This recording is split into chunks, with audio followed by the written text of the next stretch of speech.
নমস্কার বন্ধুরা, আমার চ্যানেলে আপনাদের সকলকে স্বাগত জানাই। আজ আমি বানাবো তড়কা।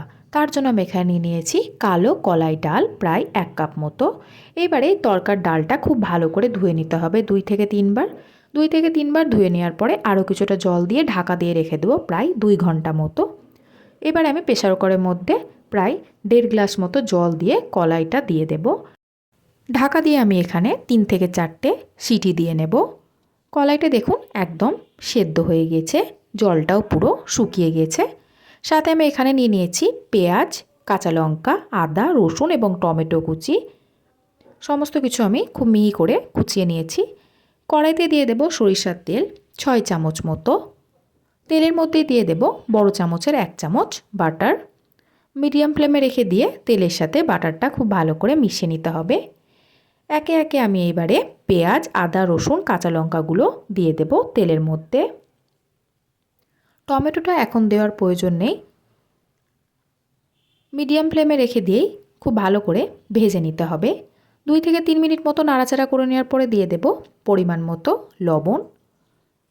আবারও প্রায় 5 মিনিট মতো ভেজে নেব। সমস্ত কিছু খুব ভালো করে ভেজে নেওয়া হয়ে গেছে। এইবারে কেটে রাখা টমেটো টুকরোগুলো দিয়ে দেব।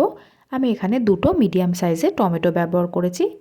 টমেটোটি দিয়ে আবারও নাড়াচাড়া করে নেওয়ার পরে দিয়ে দেব সামান্য পরিমাণে হলুদ গুঁড়ো। কাশ্মীরি লঙ্কার গুঁড়ো দিয়ে দেব 1/2 চা চামচ মতো। আবারও সমস্ত কিছু মিশিয়ে নিতে হবে। সমস্ত কিছু খুব ভালো করে ভেজে নেওয়া হয়ে গিয়েছে। এবারে আমি এর মধ্যে কলাইটা দিয়ে দেব। সেদ্ধ করে নেওয়া কলাইটা আমি হাত দিয়ে হালকা একটু ম্যাশ করে নিয়েছি। সমস্ত কিছু দিয়ে নেওয়ার পরে 1/2 গ্লাস মতো জল ব্যবহার করব। মিডিয়াম ফ্লেমে দিয়ে খুব ভালো করে নাড়াচাড়া করে নিতে হবে।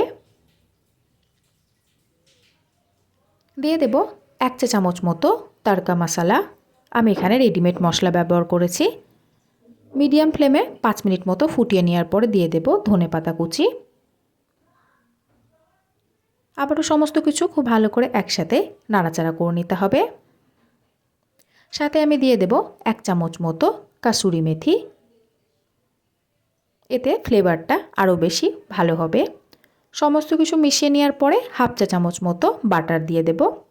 আবারও একই সাথে নাড়াচাড়া করে নিলেই তড়কা একদম তৈরি।